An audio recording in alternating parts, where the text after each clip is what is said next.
ఆంధ్ర రాష్ట్రం అప్పులు ఇచ్చే ట్యాక్సులు కట్టిందంట. ఆ డబ్బులు కేంద్ర ప్రభుత్వం ఇవ్వలేదంట.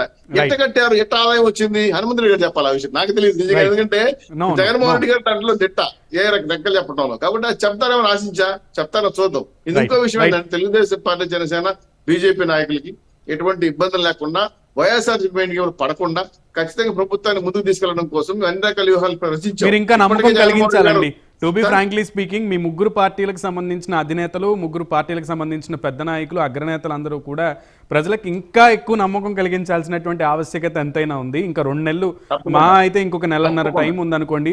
సో హార్డ్లీ మీకున్నటువంటి భేషజాలన్నీ పక్కన పడేసి మీ ఐక్యతని చాటుతారని మనస్ఫూర్తిగా కోరుకుంటున్నాను. శాంతిప్రసాద్ గారు, వస్తాను మీ దగ్గరికి. హనుమంత్ చెప్పండి.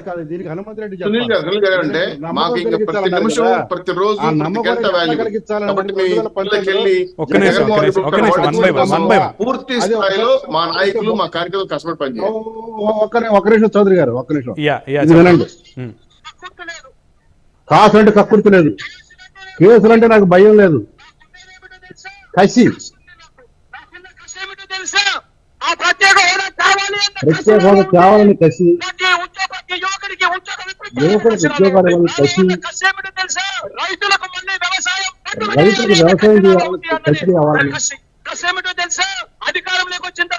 3-4 సంవత్సరాలు మంత్రి సేవ చేయాలని కసి. రైట్ రైట్ రైట్ కసిలు ఎక్కువ అయిపోయినాయి. ఒక్క నిమిషం, ఆ కసిల గురించి ఆన్సర్ ఇస్తారు హనుమంత్ రెడ్డి గారు. హనుమంత్ రెడ్డి గారు సో ఆయన గంట కాసులు కక్కుర్తి లేదంట, కేసులు భయం లేదంట, కానీ కసి బాగుందంట. ఏది చెప్పారు రివర్స్. హనుమంత్ రెడ్డి గారు కళ్ళు మూసుకొని తెలియకపోయినా కళ్ళుండే కబోది మాదిరిగా మీరు చెవులుండే విమర్శ కాదు, సమాధానం చెప్పండి దయచేసి. ప్రజలు గమనిస్తారు. హనుమంత్ రెడ్డి గారు సమాధానం చెప్పండి దయచేసి. ప్రత్యేక హోదా కసేమైపోయింది, యువతకు ఉద్యోగాలకు సంబంధించి కసేమైపోయింది, దాని గురించి చెప్పండి. దాని గురించి మీరు ప్రశ్నిస్తున్నారు, నా ఆన్సర్ వినరు. మీరు విమర్శ చేస్తున్నారు, సమాధానం చెప్పట్లా. అవును సార్, నేను సమాధానం చెప్తాను అంటున్నా. Yeah please.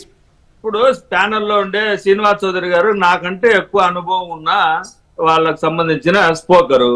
అయ్యా, ప్రజలు పన్నులు కడతారు, ఆ పన్నులన్నీ డైరెక్ట్ గా కేంద్రానికి వెళ్తా ఉంటే ఈయన వచ్చి ఏదో అబద్ధాలను చంద్రబాబు గారి కంటే ఎక్కువ అబద్ధాలు ప్రభుత్వం కట్టదు. ఆ పన్నులు ప్రజలు కడతారు, అవి కేంద్రానికి వెళ్తాయి జీఎస్టీ రూపంలో. ఇది కూడా తెలియకుండా మీరు మళ్ళా ఇక్కడ మాట్లాడడానికి వచ్చి స్పోక్స్ పర్సన్ గా వస్తే, ఆంధ్రప్రదేశ్ రాష్ట్రంలోనే తెలుగుదేశం పార్టీ పెట్టిన దరిద్రం ఏదైనా ఉందంటే ప్రజలకు పెట్టిన దరిద్రం.